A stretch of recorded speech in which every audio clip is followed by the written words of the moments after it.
Right, I've got a slight problem.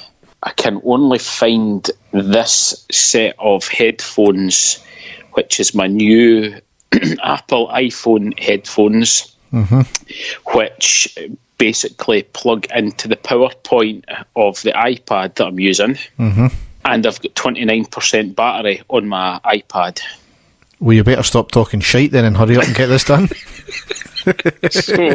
So I've got 29% to get this done, which should be enough. Should but, be. Aye. Fuck's sake, Dave. I mean, pre-planning, man. Again, sorry, man. Too much porn watching on that, you know. For a change, I'm quite interested to hear what you've got to say, mate. Right, well, I'm now down to 28%, so we just get started with it. Just get started, aye. It's like fucking Apollo 13, this is going to be, you know, seeing what their CO2 levels are. Who am I, Tom Hanks? See your microphone, could you move it off your beard for me, please? Oh. Clear the beard, right, when you go. When you're talking about huge dildos, I don't suppose you watch Watchmen, do you? No.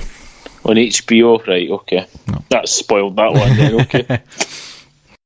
And the stadium erupts in red, white and blue. You've never seen anything like it.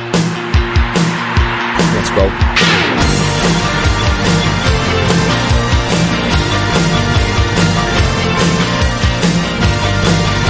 Manchester, brace yourself. Rangers are coming! Hi everyone and welcome to the next episode of the I Ready podcast. As ever, I'm your host Derek and with me is my co-host Dave. How are you doing, Dave? I'm very well, Derek. How are you, mate? I'm very good. It's almost Christmas. It certainly is, yes. Yes. It certainly is. We've not got long to go now, and Santa will be arriving with his big sack. I knew you were going to go there, Dave. I knew that. Quite, I know. So we need to do this podcast quite quick today, don't we, Dave? We do have a technical malfunction, or a technical oversight, shall we say. It's, in layman's terms, the battery in Dave's iPad is running quite low, and the only headphones I've got at the moment are the ones that plug into the battery bit at the bottom of the iPad also. So I've not got any way charging the iPad while I'm listening and speaking to you at the same time. So you might get an early Christmas present, Derek, and my battery might go off and it can just be you that's doing the port. Aye, maybe. I blame Apple, you know, taking away that headphone port, you know, God. I know, it's a pain in the arse. No, I've still got the headphone port in the iPad, but the headphones that I've got are for the new iPhone, you see, and they plug into that same port. So that's the problem that I have. But one of the many problems I have in life, Derek, and that's one of them. Going on holiday certainly isn't one of them. You've got a right fucking bead your bonnet about that, eh? Damn right, I mention it every pod for a good reason. It's not going to affect me. But no, but anyway, we better crack on now before Dave cuts off. Well, maybe actually just waffle on for a bit. And, exactly, yeah. Maybe better. But nothing new there. We'll go down the tunnel and onto the park.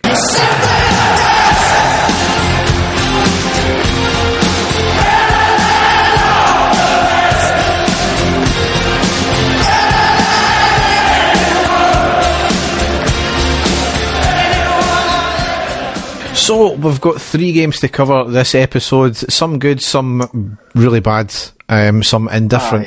The good, the bad and the ugly, Derek. Well, there's no need to talk about Scott Brown that way. No, because I said good there. Yes, so unfortunately we've got to get into the first game, which was Sunday the 8th of December. It was at Hampden in the League Cup final against Celtic, where we lost 1-0. We lined up McGregor, Tavernier, Goldson, Helander, Barisic, Jack, Arfield, Aribo, Kamara, Kent and Morelos. On the subs bench we had Foderingham, Katic, Flanagan, Barker, Stewart, Ojo and Defoe. We kind of thought the team owed us one for the previous result where they got a draw against Aberdeen, didn't they? So... Yep. So in the first minute, it was a long corner from Tavernier to the back post. Goldson with a header just by the right post. Third minute, free kick by us on the edge of the box on the right hand side. Goldson with a header miles wide. So there's, you know, the first couple of minutes, we've already had 2 good chances. Goldson with a 50p head. So 13th minute, it was great skill on the left side by Kent, eventually getting the ball back to Jack from 25 yards, who has an incredible shot, which was going into the post stamp, and an incredible save by Forster. That was, you know, the the way it was going to go for the rest of the game with him. That was probably the save of the game, to be honest. It was outstanding and a great shot as well. Yeah, it was a fantastic shot. He couldn't have done any more, Derek, to be fair to him. Nah. 21st minute, Tavernier with a corner from the right, Helander with a biscuit tin head and puts it wide of the post. 22nd minute, Morelos with a shot from 25 yards after a drive and run, comfortable dive and save from the keeper. Around about the 25th minute, Morelos with a shot inside the box, saved by the keeper, bounces off the ground, under his legs, off his arse, and then just wide. You know, if the keeper wasn't going to be good at one point, then there was just going to be pure lucky. That's what that shot was there. I mean, it bounced literally under his legs and off his arse and then went wide. Any other day that would have went in. 28th minute, the ball breaks down the right for Morelos. He had a lot to do, cuts inside into the box, takes a shot at a tight angle and ended up rebounding off the knee of the keeper and out for the throw-in. 32nd minute, stunning recovery tackle by Jack from behind when Celtic broke quickly up the park. However, he injured himself while doing so, but after treatment, fortunately, he came back on and he played the rest of the game. What a tackle that was. That was reminiscent of the tackle Craig Moore put on Viduka. Yes, I remember that. It was fantastic, Derek. It really was. Yep. 38th minute, Brown robbed of the ball by Kamara in the middle of the pitch. Move ended in Kent having a shot over the bar from 25 yards. He could have done probably a wee bit better on that one there. 40th minute, good work from the throw-in, ending in a lovely ball fed to Morelos on the right-hand side of the box. Has a shot at close range and the keeper gets a leg to stop it going in. Morelos probably should have done better at that point. But the first half, we were by far the better team, not giving Celtic an inch. We had a lot of possession. As I said, Forster having a game of his life. The ball holding up a wee bit in the sodden pitch, and we needed to be more clinical in the final third. McGregor literally had nothing to do the whole half. No, nothing at all. No. So Celtic were going to have to change something.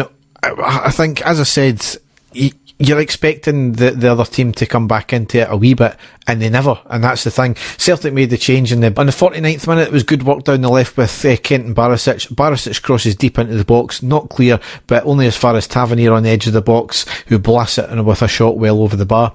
50th minute, lovely play up the park by Rebo squaring the ball to Tavernier on the right hand side. Tavernier played the long ball to the middle, bounces through to the back post. Morelos picks up the ball, hits a shot at a very tight angle and eventually knocked out for the corner. Just unlucky once again. 51st minute, Morelos on the left crosses the ball on the deck, hits off the defender and eventually knocked out for the corner before Aribo could knock into the back of net. Really unlucky that again there. And then a certain claim for a penalty after Morelos, his legs taken away from him in the box. Clear as you like, it should have been a penalty. Yep. I don't know what the referee was thinking of there once again. And once again, we're talking about it every single game. A refereeing decision in the box has cost us. What do we need to do to get a penalty sometimes? Yes, exactly, yep. 55th minute, free kick from about 40 yards on the right hand side, floated in by Tavernier to the back post. Morelos heads it down, bounces off the ground and was going in, but Forster pulls off another incredible save with his hand to stop it going in. And at this point you kind of just knew it wasn't going to be our luck, and it was certainly rounded out that 4 minutes later because Celtic went 1-0 up.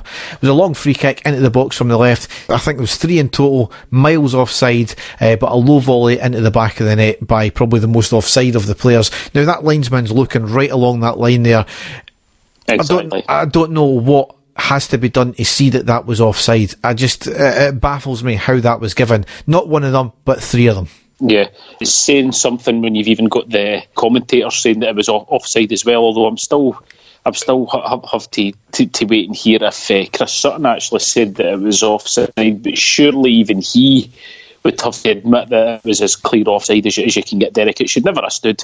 It was clear as day. It wasn't even close, to be fair, to have all 3 of them offside. But no, it was the goal was allowed to stand, and I think it was completely avoidable, the whole situation, Derek. Yeah, I mean, we've got to be doing a wee bit better in defence, because ultimately we allowed... I know he was offside, but it wasn't, as I said in the post-match pod, it wasn't as if he got a header to it. He got a bloody a volley from about a foot off the ground. You know, it was a low shot. We should have done better on that. Yes, he was offside, but our defence need to be better at the same time. Definitely, Derek. It was to have one sort of cross like that into the box in the whole game. You know, just one, and if you look at the amount that we put into our box, we should have been a hell of a lot more alert. And you have 2 guys as experienced as we had playing at centre half, to completely miss that and for them to go in, it was poor. But as I say, I still think the whole situation was avoidable. We've put ourselves under pressure with a stupid challenge just before that. Yeah, absolutely. I mean, some of the comments online by the Celtic fans afterwards are just laughable. They had a still picture and you could only just see the hand of, I think it was Kamara, and he was about a fingertip in front of the Celtic player, his hand, bear in mind. And literally I'm talking about a fingertip here, and they're saying that's the reason why it wasn't given as offside, because Kamara was in front of them.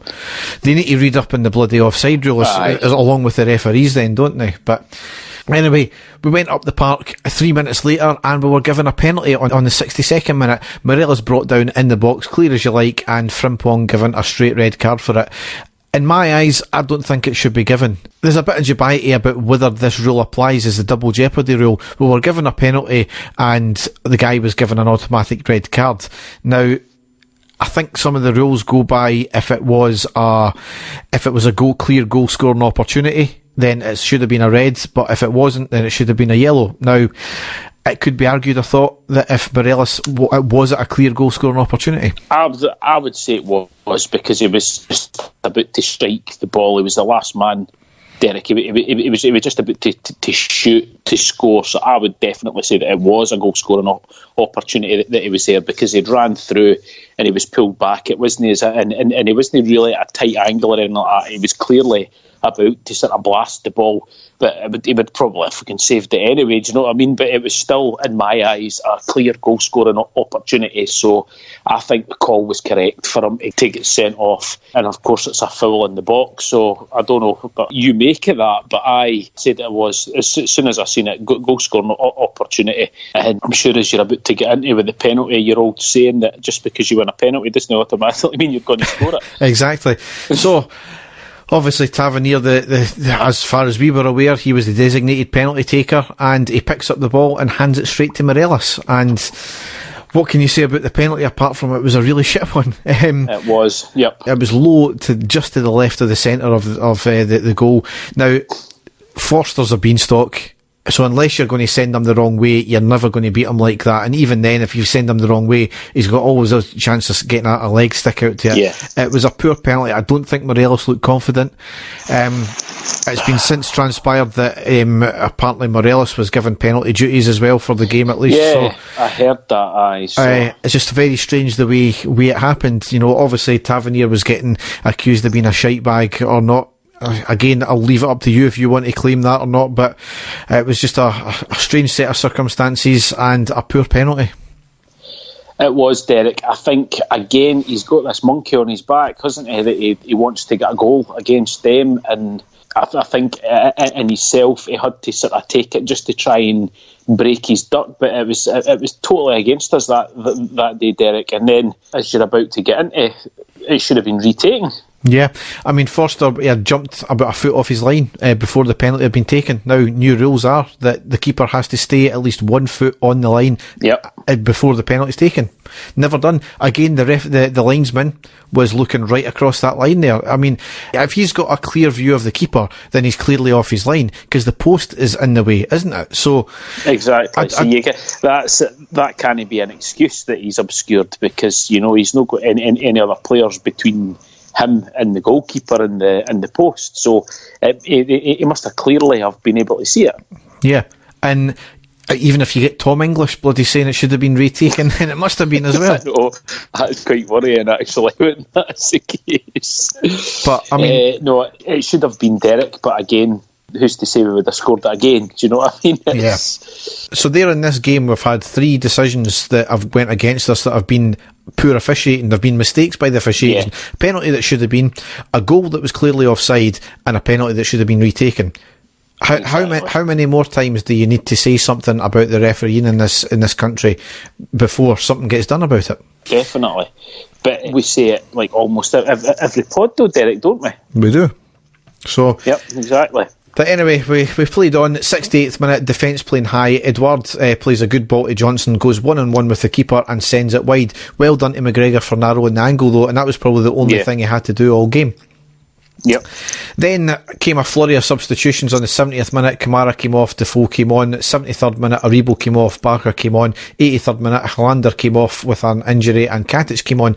Now, it was clear that we should have just went for the jugular at that point. Celtic went defensive when they went down to 10 men. We should have just went for it at that point, and we never. Once again, the lack of proper game management from Gerrard played right into the hands of Celtic here, didn't it? Strange substitutions, Derek. Very strange. Just like the Aberdeen game, I know he brought Katic on in the last game against Aberdeen because we were getting some joy with crosses in the box and all of that. But Brandon Barker coming on was a strange one. I think what we were crying out for was somebody that could hold the ball up. We could get the ball up into the Celtic box, somebody to be able to hold it off to create something. And I honestly thought it was crying out for somebody like Michael Stewart or something like that. I was very Michael Stewart to see Barker. No, Michael Stewart. I fucking hope it wouldn't be him. Greg Stewart. I mean, holy fuck! How can I make that mistake? I've got Michael Stewart on the fucking brain. That's even more worrying. Greg Stewart, I mean, he's sort of hold the ball up because he's great at finding a pass. He's also a goal threat as well, and that's what we were needing. So I was quite surprised to see Barker come on at that point. Derek, I don't know what you think of the substitutions, but I was, the same as yourself. We should have really went for it. I mean, I suppose he had. He'd brought on the second striker as well, but he had nothing to lose at that, did we? And why no? But quite strange that way. And again, we sort of played into their hands, I think, a wee bit, didn't we, at the end of the game, because the game did sort of slow right down. Yeah, just really, really baffling substitutions again. I just didn't. They were too late for a start. 85th minute, Arfield had a shot from 30 yards well over the bar, and the last piece of play is 92nd minute. Good work play with the ball being fed to Morelos on the inside of the box on the right. Hits a shot, but it was by the far post, and Celtic ran out winners. Really annoying, disappointing, anger inducing. But I've had time to reflect on it as well. And we played fantastic. The whole game, we were by far the better team. I've never seen an Old Firm game where it's been complete 100% dominance from one team. Normally you get, maybe if there's one dominant team, you'll get a 10-15 minute flurry from the other team. But not in this game. We were by far the better team. All the possession. Fraser Forster having the game of his life, having many big saves from Morelos. The pitch was holding up the ball, which was maybe not conducive of good football, but certainly we tried our best, and we certainly, we're getting in amongst the area. We just couldn't put the ball in the back of the net, and you don't take the chances, you can't win matches. It doesn't make up for the fact, though, that Celtic scored from a blatantly offside goal, and the penalty that Morelos taken should have been retaken for Forster being about a foot off his line. So probably, Derek, as good a performance as we've had against Celtic in, let's say, the last 10 years. I would say it was an even better performance by our team than when we beat them 2-0 at Ibrox last year, which we completely outplayed them as well. I would say we were even better. I don't think that you could get a better performance from the likes of Ryan Jack. I think that's been the best performance he's ever had in a Rangers jersey. I thought he was absolutely sensational. But we weren't going to score, Derek. Something was written in the stars that day that regardless what happened, how we played, we were not winning that game. I don't know how the hell we've no scored. I don't know, as you say, the whole of the first half we were completely dominant. I think we had the ball in the Celtic half, at least about 80%. I would actually quite like to see the zonal stats for the first half, because I can't really remember any time that the Celtic were in our half for any kind of long period at all. We completely dominated them in the first half. The chances that we had, some of the saves, some of the shots that Morelos had against Foster in the first half, I don't know if he's just desperate to score, Derek. There's a few times if he maybe lifted his head a wee bit, and rolled the ball back, there could have been a few sort of a bit better chances. But take nothing away from the Celtic goalkeeper, absolutely sensational in the first half. So it gets to 0-0 in the first half. I'm saying to myself, surely Celtic have got to come out now, which will, surely make spaces for us. I was feeling supremely confident, at that point. And then when they brought Edouard on, that was the downfall, and it wasn't anything to do with him playing or him doing anything. But if you look back, Derek, and I know the goal was offside, but they should never have got that chance to put the ball into the net anyway, because Goldson, as soon as Edouard came on, had one thought in his head, and that was to go up and try and hit him as hard as he could. And it was away on the wing, and as soon as Edouard got the ball, Goldson with a really, really clumsy, rash tackle, and he was just out to try and hit him as quickly as possible. When you see it all the time, it does happen, but that was avoidable. That whole passage of play was avoidable, and then obviously they float the ball into the box, clearly offside, three players offside. Somehow it's allowed to stand. They score. They've had their one chance and they've scored their one goal. It could have been completely avoided. It was a silly thing to do.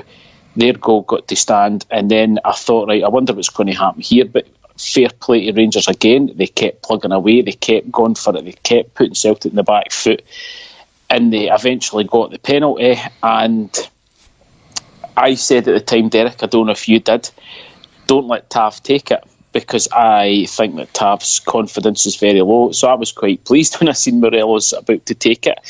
He stepped up and hit it, and again, as we've seen in the replays, he should have been able to retake it because the goalkeeper was well off his line, but he saved it. It was a poor penalty by Morelos because he hit it kind of down the middle, which I'm quite surprised at. And it didn't happen for us, Derek. Probably the best that we've played in so long, and it just didn't happen for us. Does it paper over cracks for Celtic? I think absolutely. Celtic's European run, you've got to hand it to them. They're maybe a better side than we give them credit for at times, but I think they were completely exposed in this game, and the way we played hemmed them back. It wasn't a case of Celtic never turned up. We just dominated it from the kick-off, and we showed how good we can be.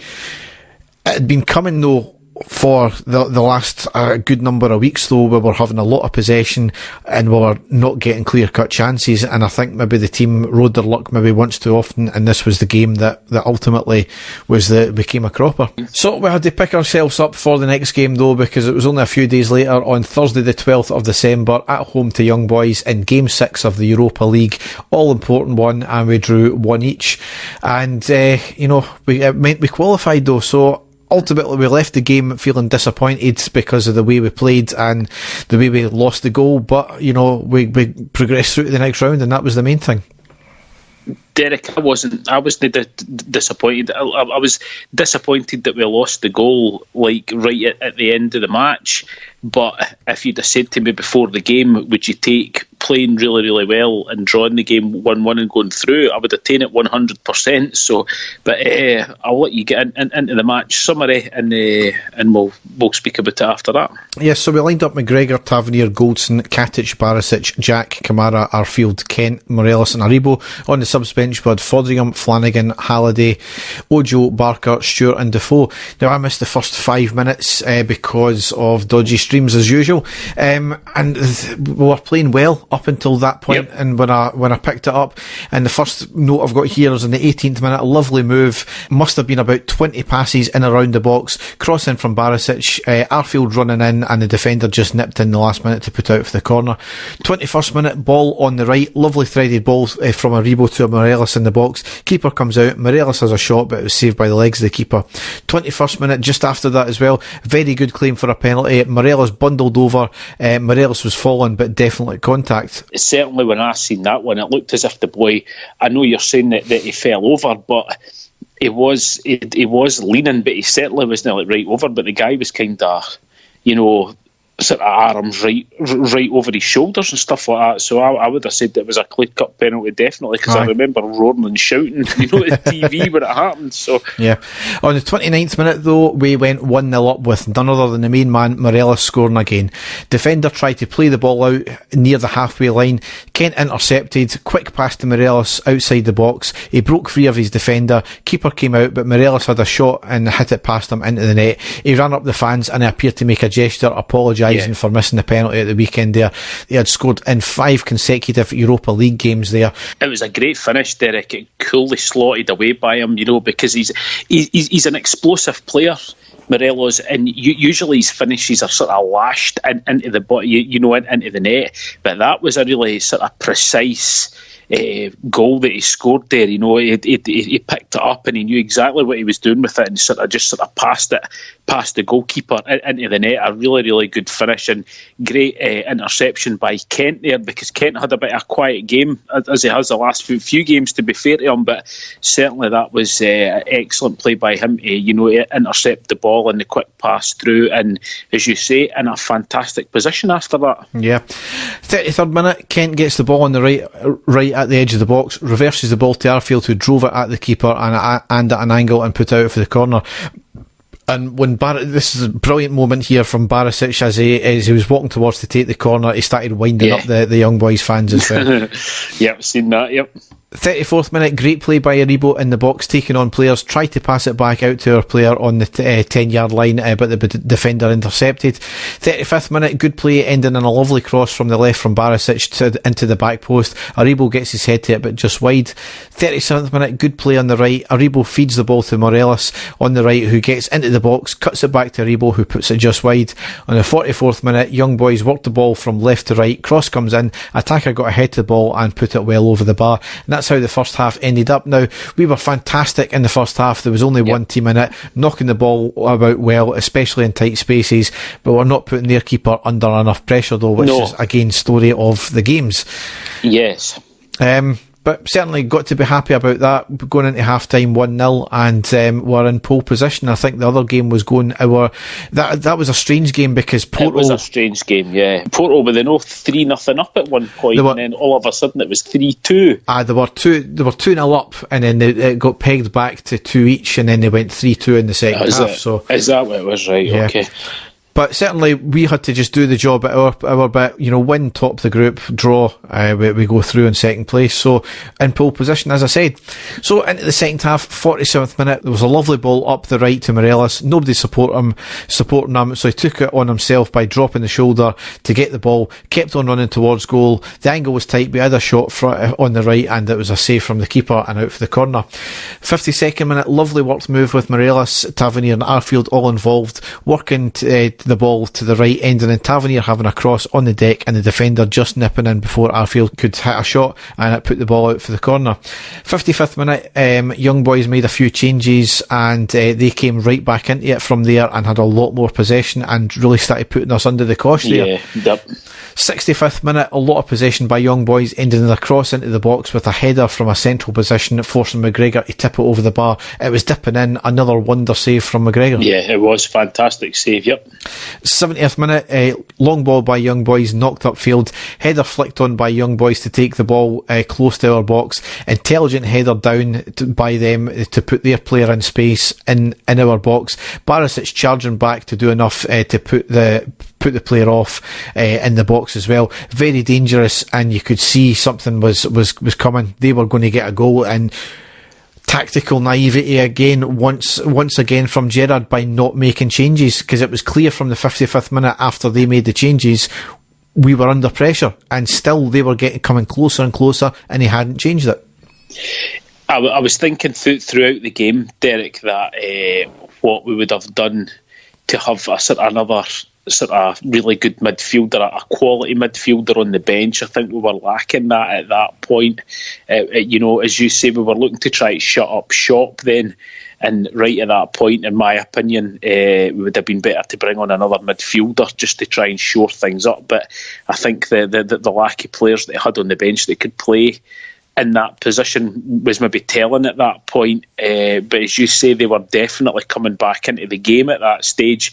I think you text me at that point to say, they're going to score here, and me being the optimistic me was like, oh no, we'll be fine. It's fine. But as you say, unfortunately, it wasn't, to be in, and they were to get their equaliser. Yeah. 75th minute, break on the right side, falls to Morelos, who beats the offside, drives the ball into the box on the right, hits a shot, but the keeper makes a good save. Nobody running in to pick up the rebound. Yeah. Now, that's what I said in the post-match, I think, where that has been part of our issue, where Morelos has been doing a lot of the work on his own. A lot of the time he's had to drift off to the right, which seems to be his preferred side if he's going anywhere else.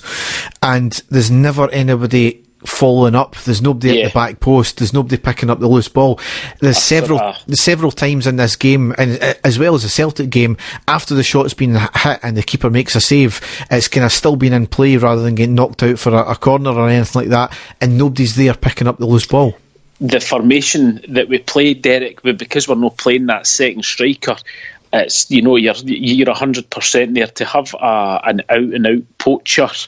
And games like that, a sort of Chris Boyd type player, if you would like, that's just going to be in the 6-yard box for anything that happens, just to tap into the net, and we would be winning these games, a hell of a lot more thoroughly or clearly than what we have been. And as you say, because the amount of chances that fell, would fall to somebody if there was just somebody there running in at the back post, it'd be pretty simple goals. And it's been like that for, you're going to get to the Motherwell game next as well, but we could even have been doing with that in that game also. And it's maybe the one thing that we are lacking, isn't it? Just with the formation that we playing with the two wingers and the one striker, Morelos doing everything that he does, there isn't really anybody in there that's going to pick up any of these loose balls, and you would think that if we're seeing things like that, then that's something that they should be working on, eh? Yeah, absolutely. It's frustrating because we're getting in the good positions apart from following up with the loose ball in the box. But a change was needed, and he probably made the right one for the player coming off. Kent came off. It should have been done about 20 minutes beforehand, but he brung Ojo on, and Ojo was fucking useless. He was less than useless. But apart from that, you thought it was alright. I mean, as I said, I don't know what he's got over Gerrard with this one, because he's got scuddy pictures or he's got it in his contract. But he's got scuddy pictures in his contract. maybe that's what it is.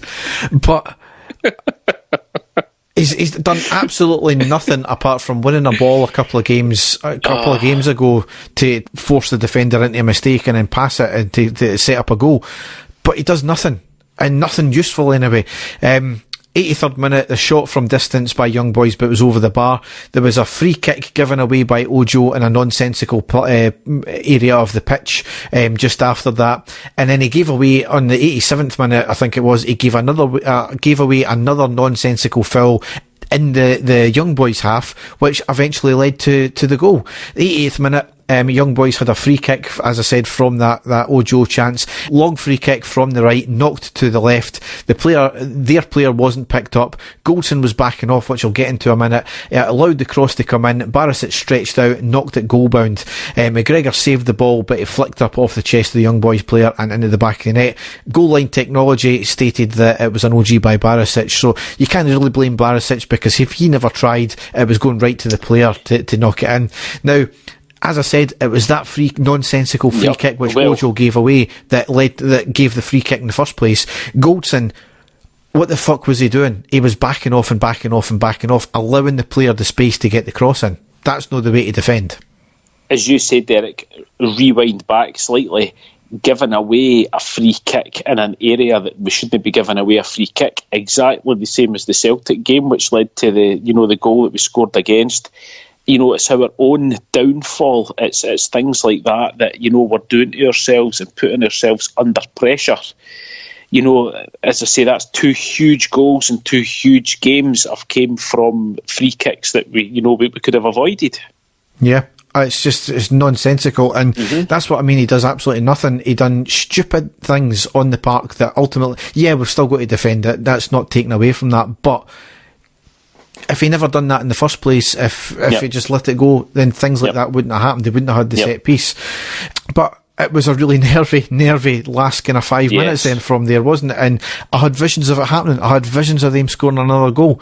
Fortunately, never. 91st minute, ball up on the right corner of the young boys' half. Ball worked out to Ojo from 20 yards, who had a weak effort, and it was a comfortable save for the keeper. And then 92nd minute, Ryan Jack saw red for a second yellow card offence. It was near to the young boys' box.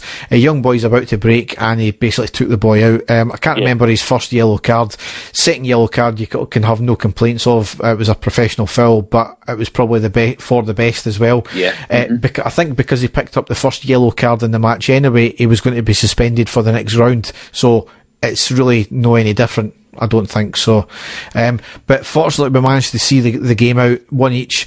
Meant because of the other result, we dropped to second place, but as you said, we would have taken a draw right at the start definitely of the game. Derek, definitely. And going back to the podcast that we did when we made it through to the group stage, both you and I looked at that group and said, look, realistically, we've not really got a chance going through, especially with Porto being in there, young boys being in there, two huge teams, fantastic teams, and we said, and realistically as well, we're not really holding out much hope of beating Feyenoord. We might hopefully get a victory at Ibrox, but we really weren't. We said after that, anything's a bonus after that. So to actually go through, Derek, and play the way that we have played against these top teams has been absolutely phenomenal.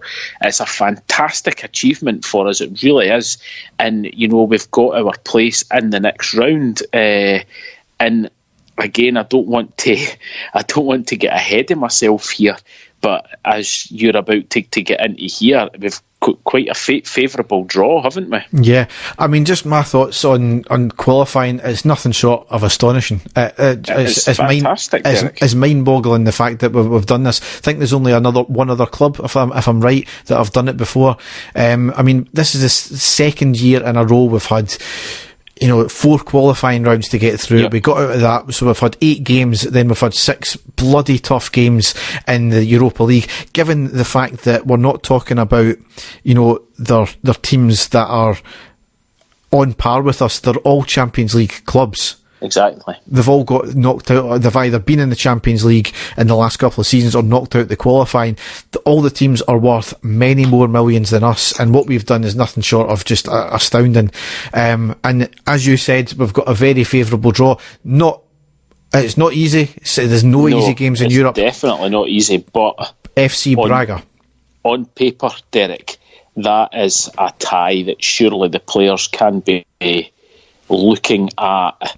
Getting a very good result, especially at Ibrox, and then seeing what happens away from home. They are a top team, but there's a hell of a lot of other teams out there that we definitely wouldn't have wanted at this stage, and that's certainly as soon as the draw was made, I thought to myself, we've got a real good, really good opportunity here to try and get to the next round. Of this competition, and let's go for it. We've got a great opportunity.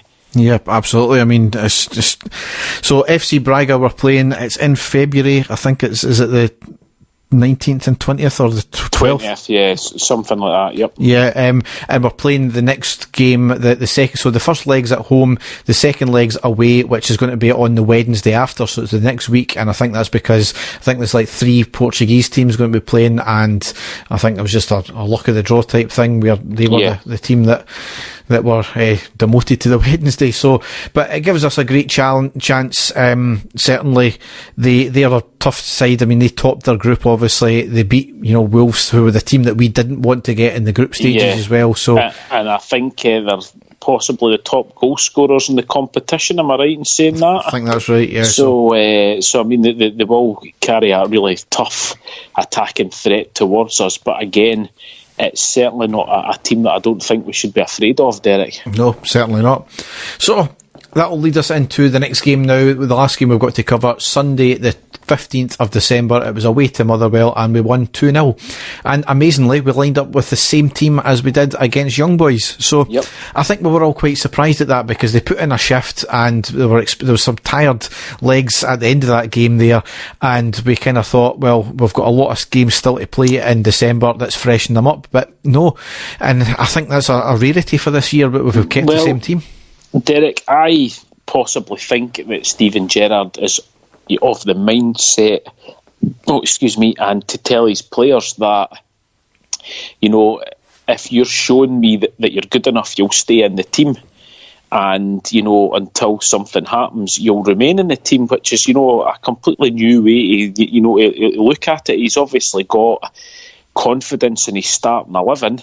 And until, something happens or injuries or someone's got a severe loss of form, he's not going to change it. And fair play to him. I really was worried about this game, Derek, at Fir Park. I thought this is going to be a real tough match, because Motherwell, to be fair to them, are playing very well in the league this year. They're a really, as we know every time we play them, a really tough team to play against. And I thought, after that game on Thursday, this really could be a major banana skin for us. But thankfully it didn't turn out like that. Yeah.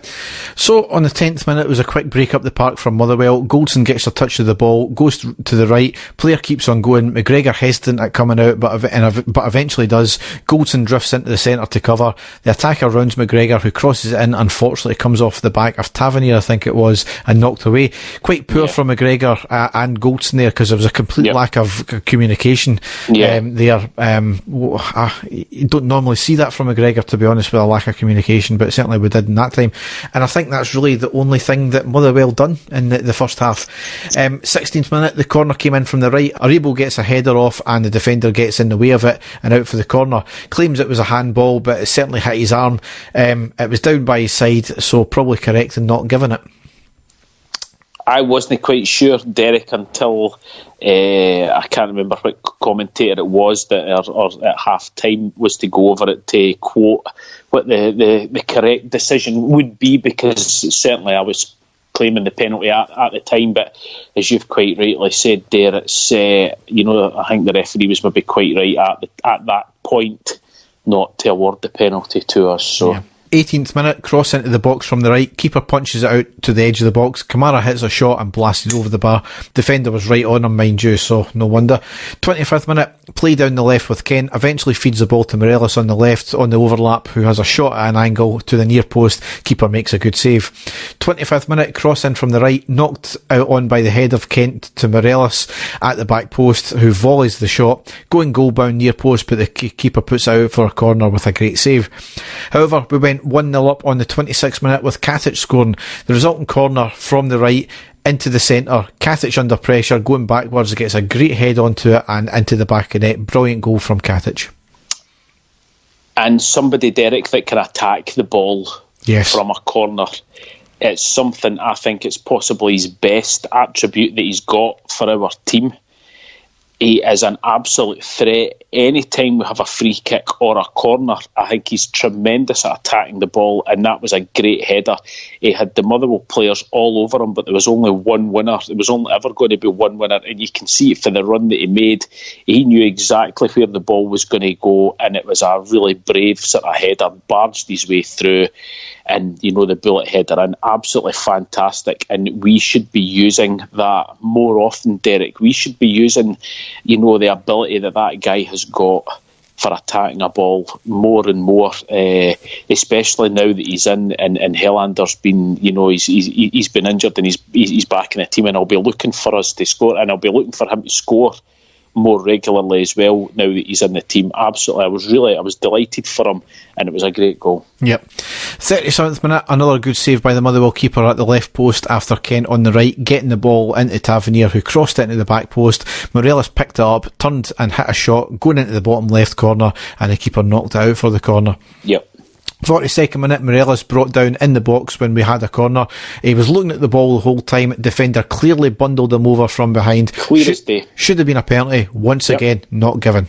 Clear as day, Derek. Probably the most blatant penalty of them all, that we've not been given, as you say, quite clearly. You can see on the replays there, Morelos wasn't looking at anything else apart from the ball. I mean, you could actually see the concentration on the guy's face when the ball was coming towards him, and the Motherwell player was just right over the top of him. I honestly don't know what the referee or the linesman was thinking there, Derek. It's as blatant a penalty as you can see. Yep, absolutely. And then 2 minutes later, there was another shocking challenge on him with the studs up by the Motherwell player. The player was given a yellow card. It was a red card every single day of the week. Totally. And now RTV was playing up for me, so I had to watch it on other means. Obviously, I had to listen to that arsehole Andy Walker. He was at pains to say it was definitely not a red, and he went in with his side of his foot. Utter bullshit. He said both of them twice, by the way. The man's an embarrassment, Derek. He really is an absolute embarrassment. Yep, absolutely. So there's two refereeing decisions once again. Now, there was I forgot to mention it, but apparently a Rebo got stamped on as well in the 5th minute of the match. Clear as you like, and I've seen a replay of it, and it was a shocking, it should have been a red card as well. The referee let it go on though, nothing given. I mean, what do we have to do to get a fair game with referees in Scotland? I'm thinking, I mean, Derek, when you think of other teams, and I know that we always try to sort of pride ourselves on being better than that lot, but it seems to be that they speak out about anything that happens to them constantly so that it doesn't happen again, and it's went on like that for years. Is it maybe time that we, our officials for our team start basically moaning constantly and bringing everything up, because sometimes it's maybe the only way that these things all get brought to light, because it's happening absolutely constantly.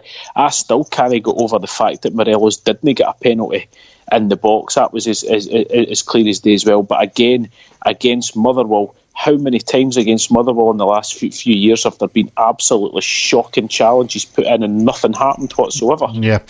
Well, we're not finished with referees in this game anyway, because into half-time, apparently there's players were going up the tunnel. Morelos, Jack and Motherwell players were involved a wee bit extra mash.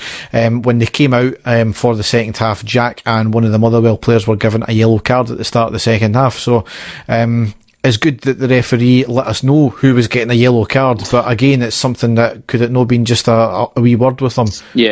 Just ridiculous refereeing again.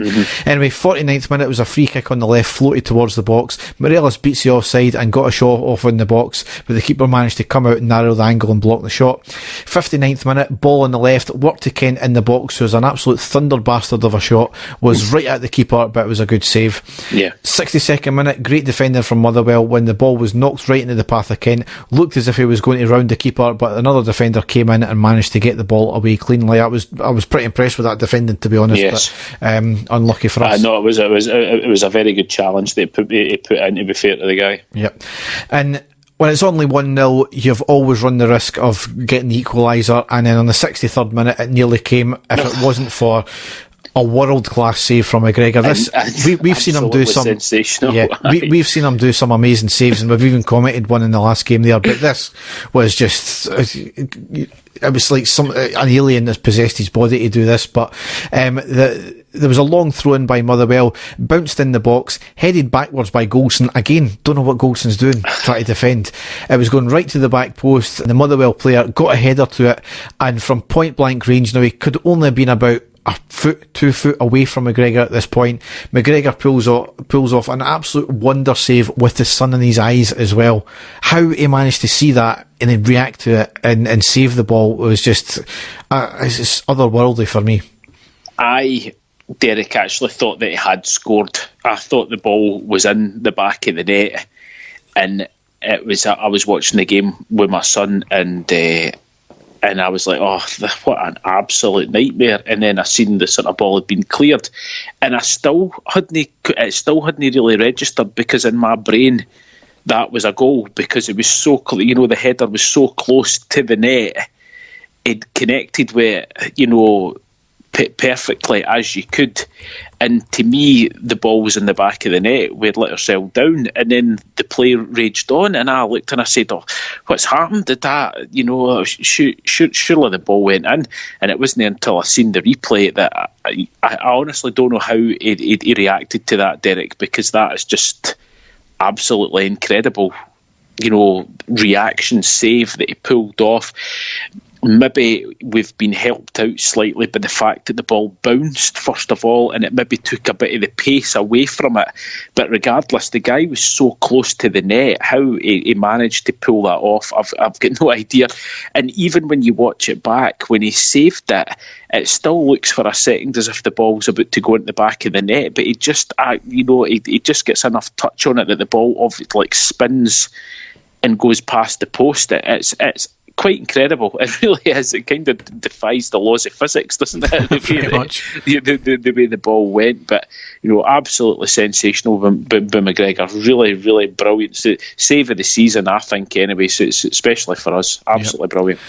So, down one end of the park, we nearly lost a goal, and then we went up the park a few minutes later on the 68th minute, and we scored to make it 2-0, and none other than Morelos scored again. The ball was played from the back through the centre, then out wide to Aribo on the right, crosses in, Morelos picks up the ball, turns well under pressure and hits a shot into the back of the net. Bit of deflection, but will take it anyway. And then this is where the controversial moment had happened. Morelos had already had a yellow card. Now, we're not arguing about that one because he had several fouls. Some of them I don't think were fouls, but the one he did eventually get the yellow for was a foul. But on the 69th minute, he gets his second yellow card for celebrating. Let's say that again. He got a second yellow card for celebrating, because see what he done. He made a gesture to the Motherwell fans, and that's, he made a wee hearing gesture, and he made a wee get it up you to motion to the fans as well. Now, by the letter of the law, we're not arguing the fact that, he made a gesture. Yeah, it's a yellow card. But how often do you see that rule getting enforced? Virtually never. The only other times I remember it getting enforced because it was us. Yes, exactly, because it was Andy Halliday that it happened to. Andy Halliday, and Candeas got sent off for his second yellow for blowing a kiss at Antoine Ferdinand. Yes, exactly. So, again, complete, it's basically the colour of the shirt that you're wearing. It was a ridiculous sending off, Derek. It was... we all look at it, it was farcical that the referee did it.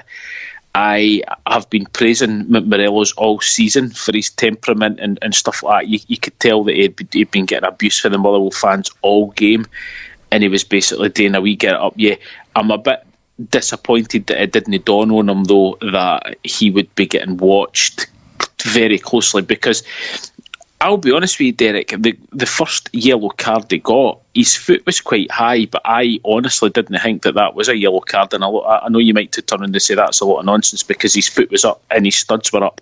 But again, it wasn't a deliberate for me. I thought that was quite soft, but I know the letter of the law says that it should be a yellow card. So, but to get sent off in that fashion is just a complete farce for me.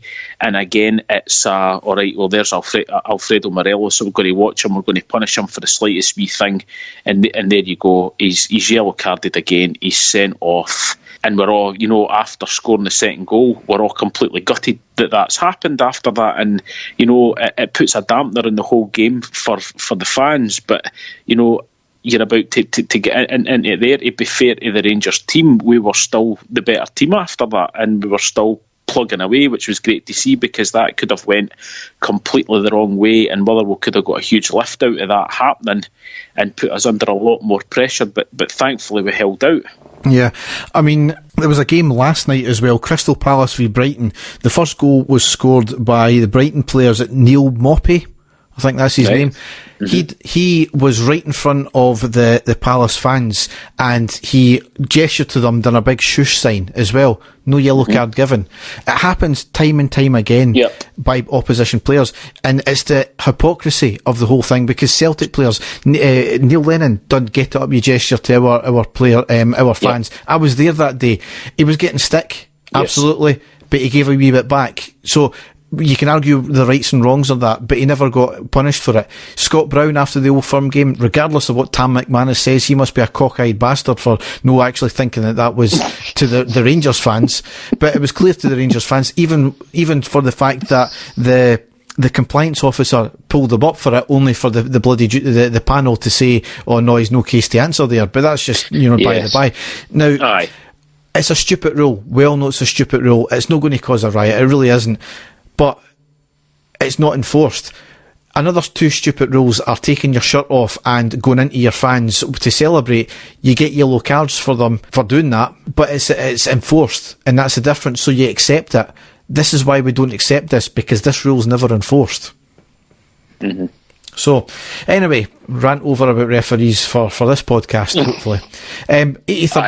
83rd minute, Kent off, Polster on. 89th minute, Aribo off, Defoe on. 91st minute, Arfield off, Stewart on. 93rd minute, Barisic with a free kick from 25 yards, up and over the wall. Keeper gets a very slight hand to it and tips it onto the inside of the right post. Tremendous free kick, yep. Yeah, really unlucky. And so, as Dave said, we were by far the better team, even with down to 10 men. So, yes. And Derek, we've got to take that as a positive, because that, any other team out there, let's be honest, your talisman gets sent off, that gives the other team a lift. You really need to, stand up after that. And to be fair to the Rangers after that, we did. We were still the better team. We were still getting the attacking, the more attacking chances than what Motherwell were. So we've really got to give the team credit for that, for doing that, and it shows you the character that they've got. So I, was pleased at that also. That they kept going, and going back to the Barisic free kick. Absolutely tremendous hit, and that's who should be taking their penalties for us, Derek, in my opinion.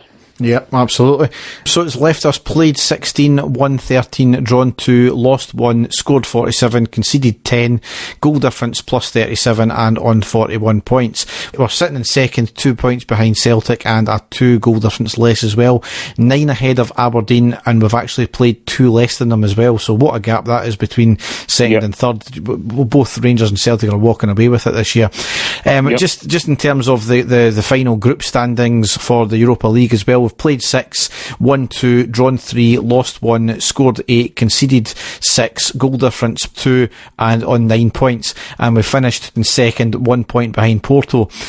1 ahead of Young Boys and 4 ahead of Feyenoord. Very strangely though, Porto, even though finished ahead of us, they had a -1 goal difference. Strange, that's a weird one, yeah. Yeah. Finished top on 10 points and 3 wins. So, but anyway, games to come. Friday the 20th of December, away to Hibs in the Premiership. That's a 19:45 kick-off. Friday night kick-off, which is a strange one. I might not be able to do a post-match for that, because I might be going to the pub to watch that. So Thursday the 26th of December, at home to Kilmarnock in the Premiership. That's a 1500 kick-off. They've just obviously sacked their manager today as well, which was quite strange. I didn't know that, Derek. Didn't know that one. All right. No, yes, he's got sacked after about 22 games, I think, in charge. They're sitting in about 4th, I think, they're now 4th or 5th. Yeah. So it's they've had a better season than they initially started off with, and they've managed to turn things around. So I don't know if it's just really he's no fitting in there and players don't like him, but okay. And then obviously the big game to round out December before the winter break, Sunday the 29th of December, away to Celtic in the Premiership. That's a 12:30 kick-off. And then we don't play it again until Saturday the 18th of January. It's at home to Stranraer in the Scottish Cup round 4. 1500 kick-off, and apparently that's on TV as well. So I'll watch to play. Big games coming up, Derek. Yeah, it's just, as I say, the game against Hibs on Friday, that's a huge game for us as well, especially away from home, because we know that Hibs will be well up for it. And I take it from what I'm reading that Morelos will definitely miss that match because of the sending off. So it looks as if it's going to be Jermaine Defoe up front for that game. So we'll wait and see. He might change the personnel up front. You never know. For that game, he might bring Greg Stewart in for that game. To play, because I actually would like to see Greg Stewart play, because I do think he's a goal threat, Derek. I really do. So he might have to ring the changes for that one, but that's going to be a tough one. We'll just have to hope that they get a decent result there. Yep. So we'll now go into the classic match. And there it is! The final whistle's gone. Rangers have won the European Cup Winners' Cup. So Dave, what classic match have you got for us this week? Now, Derek, looking back at all the classic matches that I've done and trying not to repeat myself, I kind of went a bit daft, and I was looking through a lot of old games, as I do, looking through YouTube and, you know, a lot of the old archives and stuff like that, and I spotted a game from 1999 where Rangers went to Fir Park, considering we were playing at Fir Park at the weekend there, and, you know, we got an excellent, you know, result at Fir Park where we won 5-1. But then when I look back at our old classic matches that I've got listed, I saw also that I thought, shit, I've already covered that game, 5-1, 1999, but it turns out that it was the season after that, and it was in May. So I thought, right, I might as well have a wee look at this one, and it was a fantastic game to watch. It was actually on the 18th of December, 1999, and Rangers were away at Fir Park. Dick Advocaat was the manager of Rangers and Billy Davis the manager of Motherwell. Now, the Rangers team that day was Thomas Myra in goals, remember him? Yep. Craig Moore, Lorenzo Amoruso, Arthur Newman, Barry Ferguson, Andre Kanchelskis, Giovanni Van Bronckhorst, Rod Wallace, George Alberts, Tony Vidmar and Billy Dodds making his debut, I believe, for Rangers in this game. Charbonnier, Reyna, McCann, Nicholson and Gordon Jury on the bench for Rangers. The Motherwell team that day was Andy Gorham in goals with the sort of most ridiculous looking mullet I have ever seen. I can't remember Gorham having a hairdo like that, but it's, oh my God, what were you thinking, Andy? Gorham in goals, Duisburg, Teal, Kemble, McMillan, Brannan, Valakari, Townsley, Twaddle, John Spencer and Goodman up front, with the big Rangers fan not Pat Nevin on the bench for Motherwell.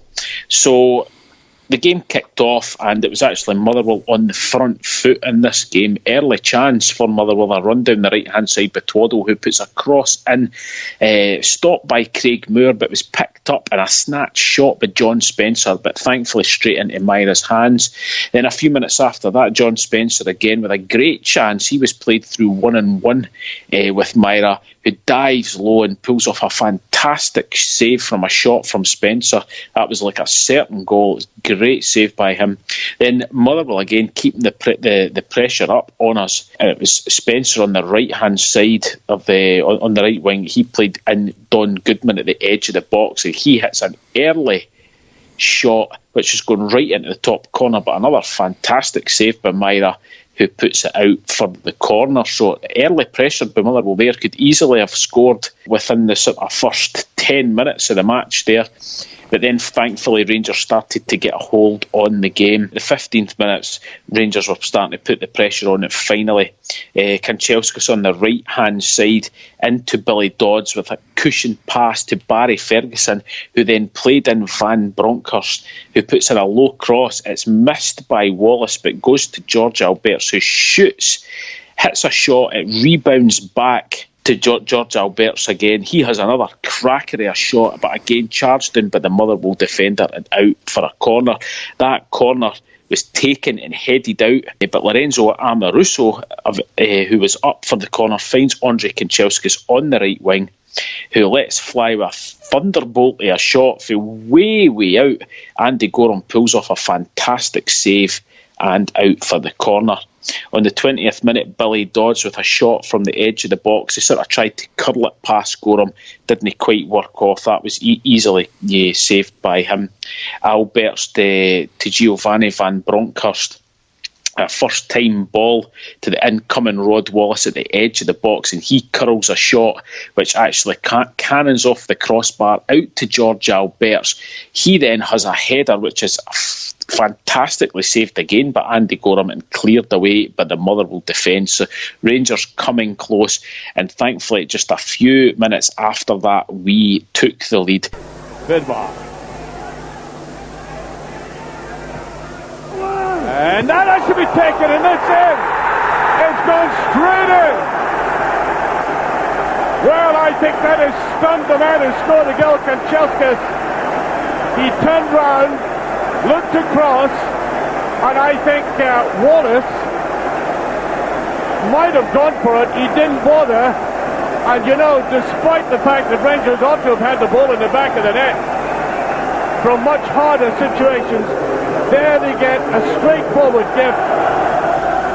24th minute was Andre Kanchelskis on the right wing. He sees Rod Wallace in the box and puts in a fantastic curled cross. It's basically missed by everyone, and the ball curls and bounces, goes past Andy Gorham, ends up in the back of the net. A bit of a fluke, but the pressure was on and Rangers take the lead on the 24th minute. Then straight away, 1 minute after that, Rod Wallace really should have made it 2 as he was sent through 1-on-1 with Giovanni Van Bronckhorst. A fantastic ball through to him, and Rod Wallace runs through and hits the ball just wide at the post. Really unlucky there.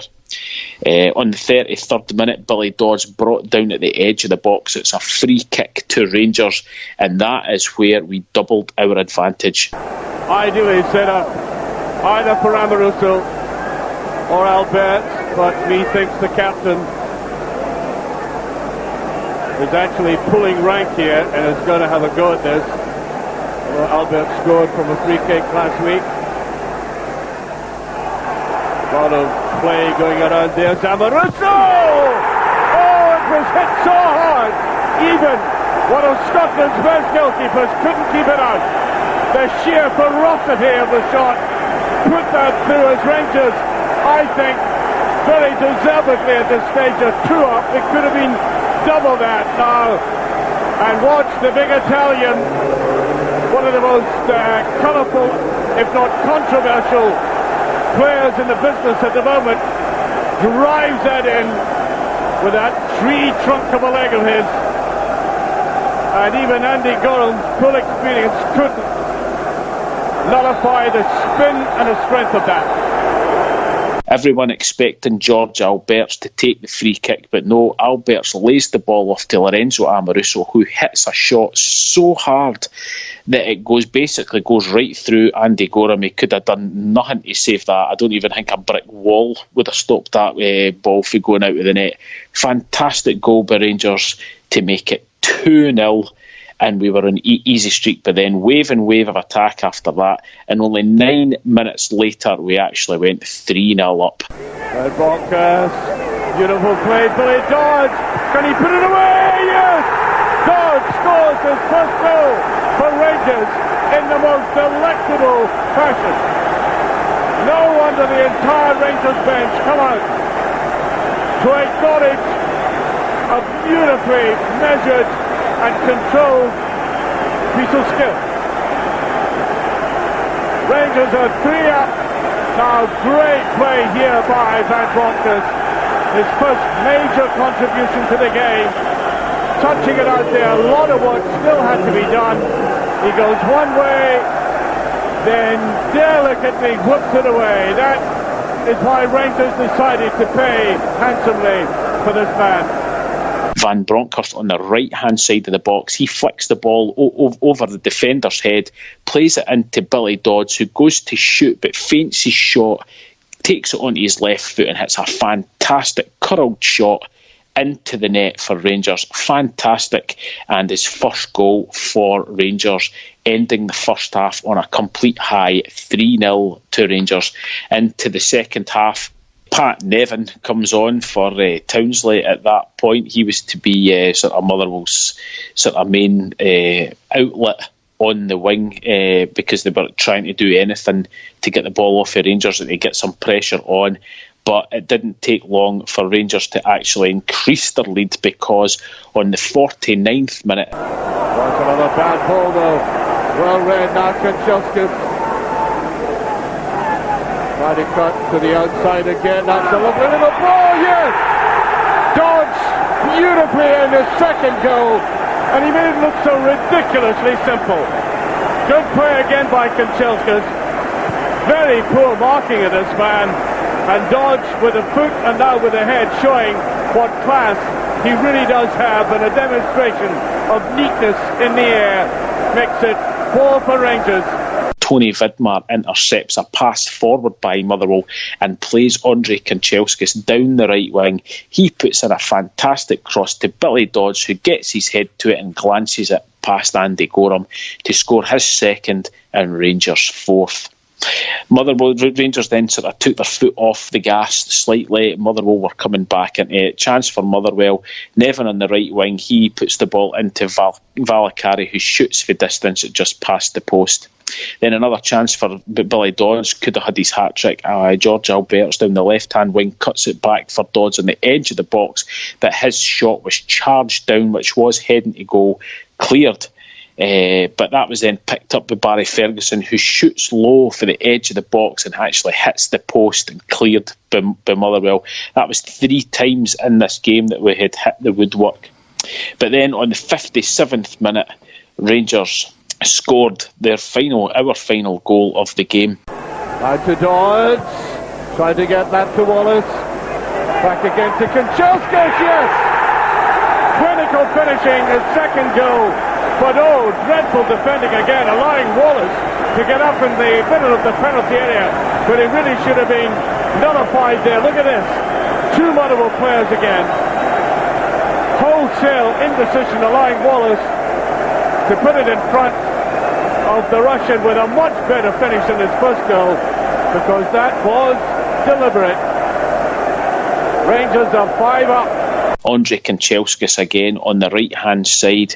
He runs inside to the edge of the box to Billy Dodds, who floats the ball into the into the back of the box to Rod Wallace. Motherwell defender goes to head it, clears and misses it, and Wallace heads it back down to Andre Kanchelskis, who volleys it low through Andy Gorham's legs into the back of the net to make it 5-0 to Rangers. An absolute rout, and it could have been more. A few minutes after that, Rod Wallace played through, shoots, saved by Andy Gorham, comes out to Billy Dodds. He shoots again, hits the defender, out to George Alberts, the edge of the box. He has a thunderous shot, which is just wide of the post. They're just absolutely all over them. Rangers made the substitution, Claudio Reyna on for Barry Ferguson, and then a chance. Neil McCann, who came on also as a substitution, he was played through with a long ball over the top. McCann takes it on the bounce, tries to flick it over Gorham, just over the bar, and then Motherwell get a consolation goal right at the end. Vidmar going back with him. There's a little touch inside, and a puller for that's in. Yes, Goodman puts it in, and Mai is annoyed about that as that came out. An unlucky rebound, if you like, of Amaruso, and Goodman accepted again to the chagrin of the Rangers goalkeeper. 5-1 now. A low cross which was cleared by Craig Moore, but his clearness actually hits Lorenzo Amaruso on the foot. It spins up and over, and there was Don Goodman to head the ball into the net. And that's how the game ended for Rangers. A fantastic 5-1 victory away at Motherwell. Some fantastic goals, some fantastic players to have a look to on show. Van Bronckhorst again, absolutely sensational. And listening back to the commentary, Derek, it's funny how you can remember some things. This was the sort of period of his career that Andre Kanchelskis was actually getting some stick for the Rangers fans for no showing the potential that we had and the amount of money that we paid for him. I remember when he first signed for us, he was on fire, and he went through a period that had a sort of, he was pretty quiet, but this was a game that he was brought back in and he was absolutely fantastic. He was a constant threat for us all games. So again, if you get the chance to go back and watch it, please do. You'll see some fantastic players on show, and you can catch that one on YouTube. That's where I found that one about. So please go back and have a wee view. Yes, great game. Back to high-scoring games. And very weirdly, this podcast will be out 20 years to the day of that game. Is that right? Oh, should that be... Oh, aye, you're right, Derek. Aye, spot on. Aye, strange stuff. Yep. Scary. Yep. So we'll go now into the news.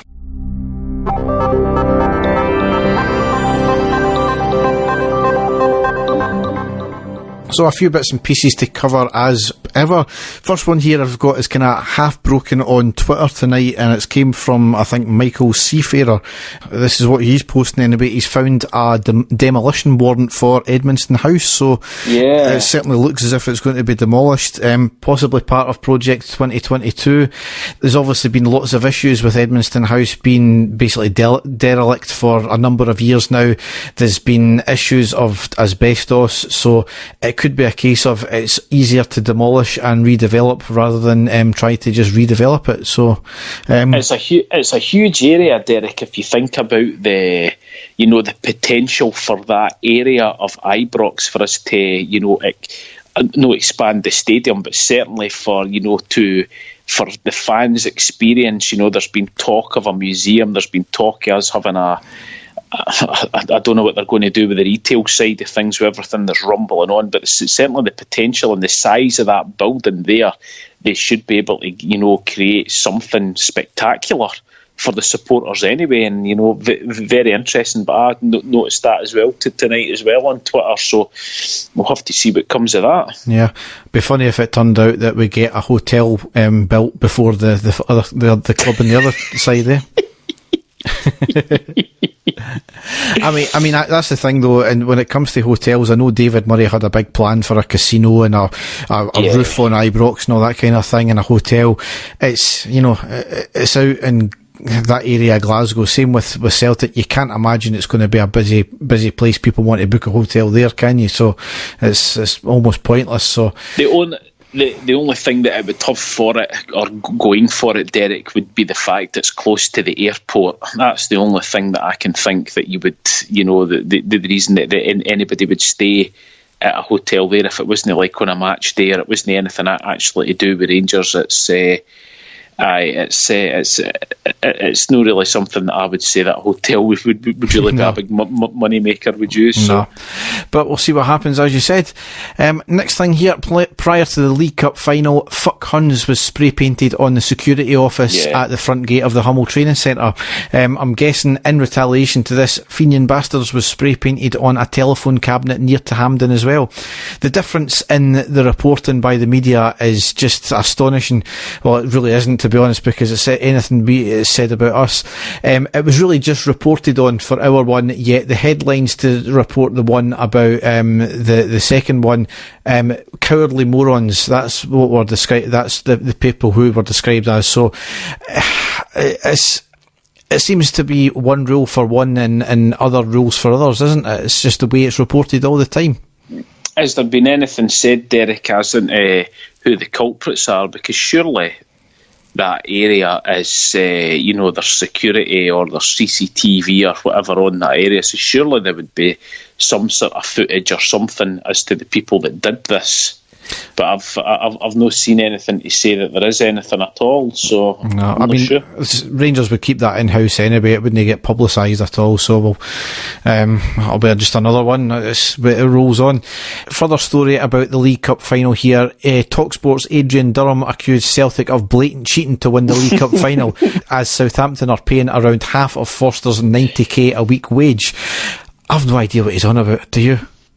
I think he is a bit of a wind-up merchant with the Celtic fans, which is quite funny, but I think he is basically their version of Chris Sutton with the Rangers fans. I think he was trying to get a reaction. He was trying to get folk to phone in and stuff like that, and I think, going by the reaction that he did get, it worked out quite well for him, because I think he's been inundated ever since with moronic Celtic fans going absolutely mental. So fair play to him. There's nothing better than winding up a few thousand Celtic fans, Derek. So well done. I mean, the thing is though, that somebody pointed out what's the exact same as Defoe and Rangers, but and then he kind of argued it wasn't, but I don't understand it. I mean, at the end of the day, it's a contract, and an overinflated one at that. So if Southampton are quite happy to say, right, we'll reduce our part of our liability for the wages,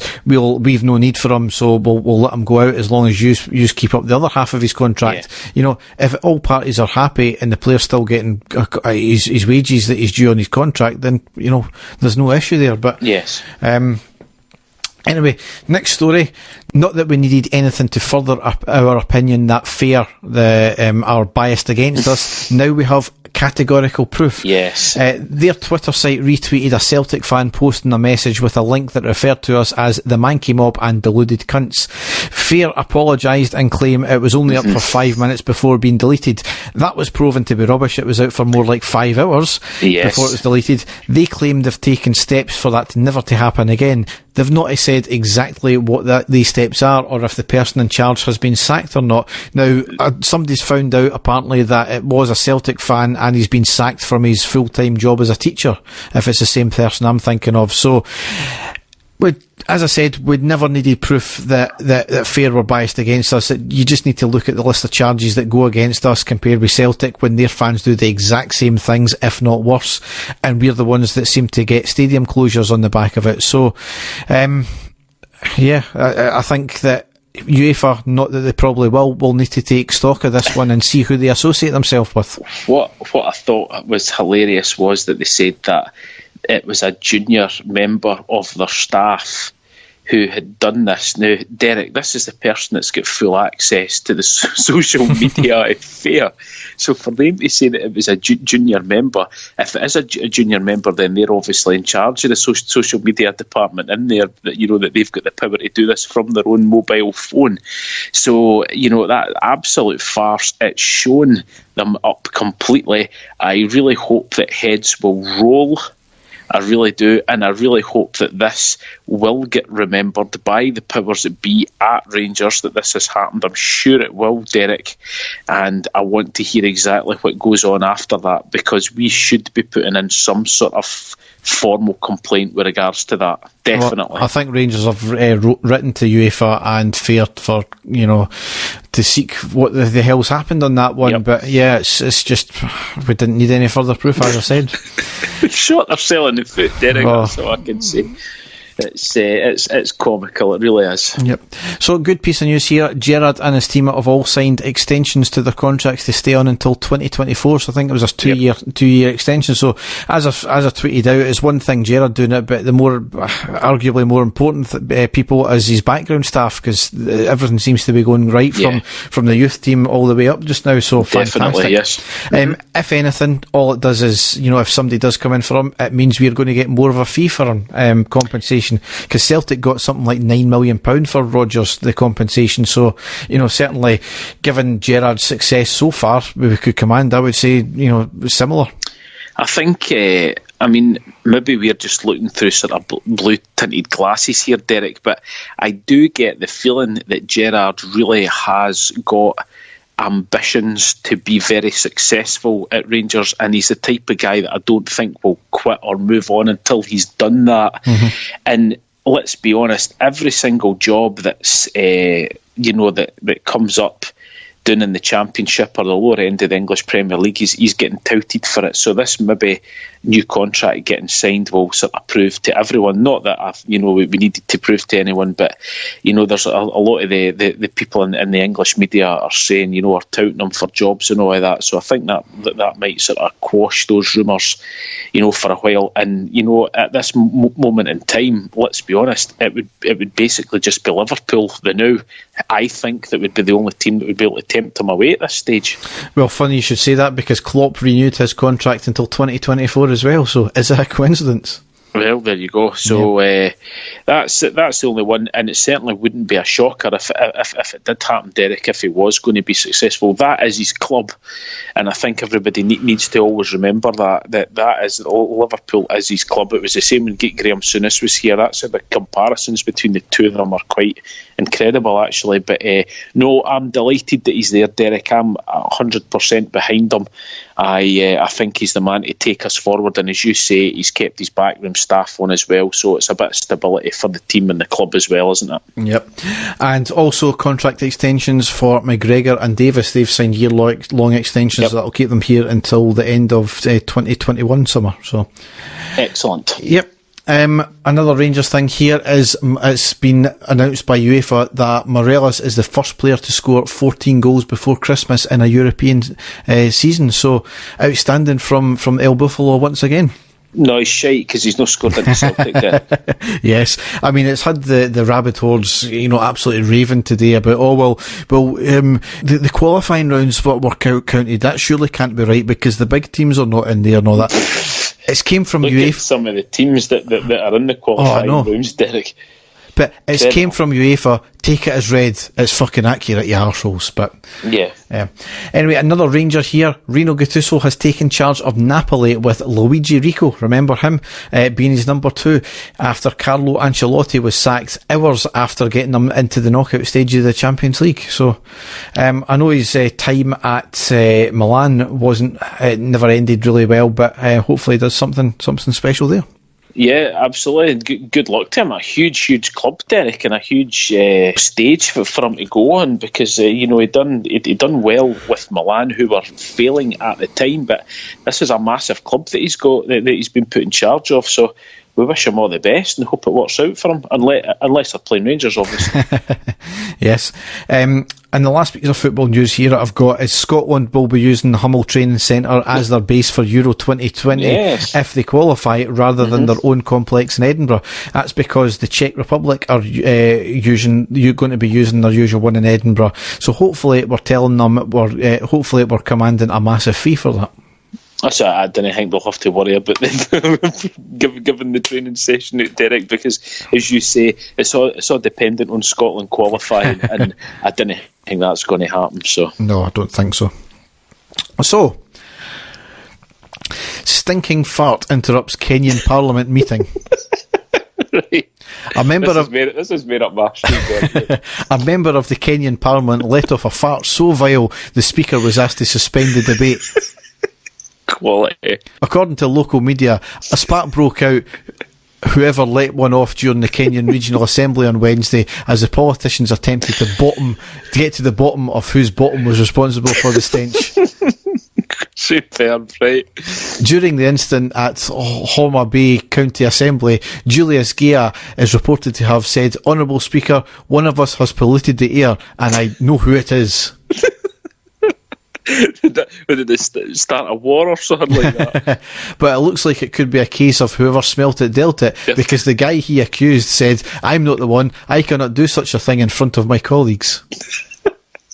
It all got a bit much for Speaker Edwin Kalchak, who suggested that everyone step outside for a minute to calm down.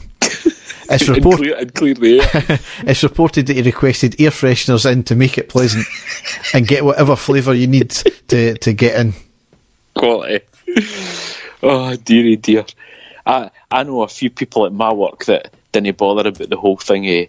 I wouldn't do that in front of my colleagues because they do it quite readily when I'm working. So on that smelly note, we will leave it there. Yes, so as ever, if you want to check out our stuff, you can go to our website, which is ireadypodcast.wordpress.com, and there you can find all the links to our social media pages there, and I even semi-updated it last night, so all the links to the podcast should be there. I'm currently working on getting the links to the post-match reports as well. So excellent, Derek. Yes, well done. I know, I've got my finger out my arse for a change, so... So, Dave and I will probably be back, not next week, but maybe the week after that. We'll see how it goes. Yeah, definitely. We'll be back soon. Yep. So, if we don't speak to you again, have a good Christmas and a Merry New Year. Yes, take care, folks. We will be back soon. Cheers. Bye. And the stadium erupts in red, white and blue. You've never seen anything like it. Let's go.